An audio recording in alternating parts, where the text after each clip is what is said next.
All right, boys and girls, so we're going to move on to problem three. Problem three, I actually made up myself using a fraction. So on your notes that you wrote before, if you were dilating something to a scale factor of a whole number, you are basically multiplying, making an image bigger. So you're not going to always have a nice whole number.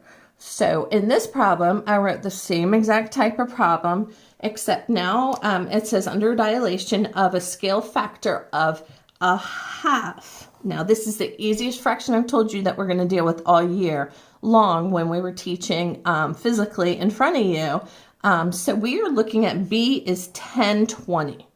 Okay, so thinking of what we did on the other two problems, we multiplied. So on this problem, we are actually going to divide. Okay, so they just want B prime. So our B is 10/20.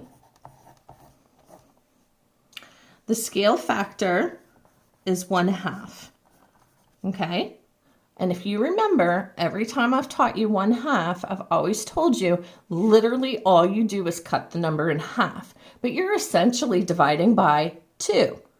So to go to B prime, if you take 10, you are dividing it in half.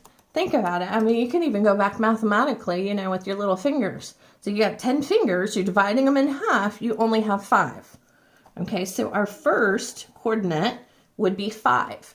We took that 10, we cut it right in half. And then the same thing with 20.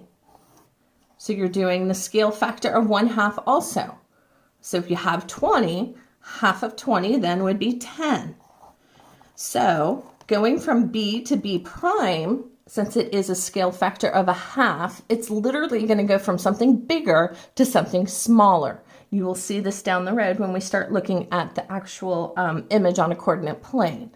But what they asked here is what is the coordinate of point B prime?